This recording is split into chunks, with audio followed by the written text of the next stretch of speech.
Sono più di 36.000 i veneti che aspettano nelle liste di preappuntamento, cioè sono coloro che non hanno ancora ricevuto una data per la propria prestazione.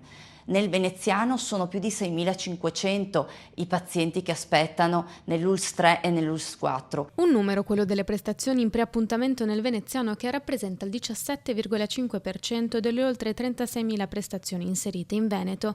Con il preappuntamento il cittadino non riceve una data ma viene inserito in una lista e ricontattato solo quando si libera uno spazio disponibile. I veneti continuano a rivolgersi sempre di più al privato. Sono 4 miliardi di euro ogni anno che i veneti spendono di tasca propria per rivolgersi al privato perché le liste d'attesa sono infinite e il pubblico non riesce a dare una risposta. Nella relazione sociosanitaria regionale 2025 si evidenzia infatti una spesa complessiva di 4 miliardi di euro sostenuta dai veneti per cure private, con una media di 850 euro a persona, superiore a quella nazionale che si attesta intorno a 730 euro. Sono stati autorizzati nuovi accreditamenti di strutture private, in assenza dell'assessore Gerosa che ancora una volta non si presenta in commissione. Per l'opposizione si tratta di un sistema che rischia di nascondere il reale superamento dei tempi di attesa.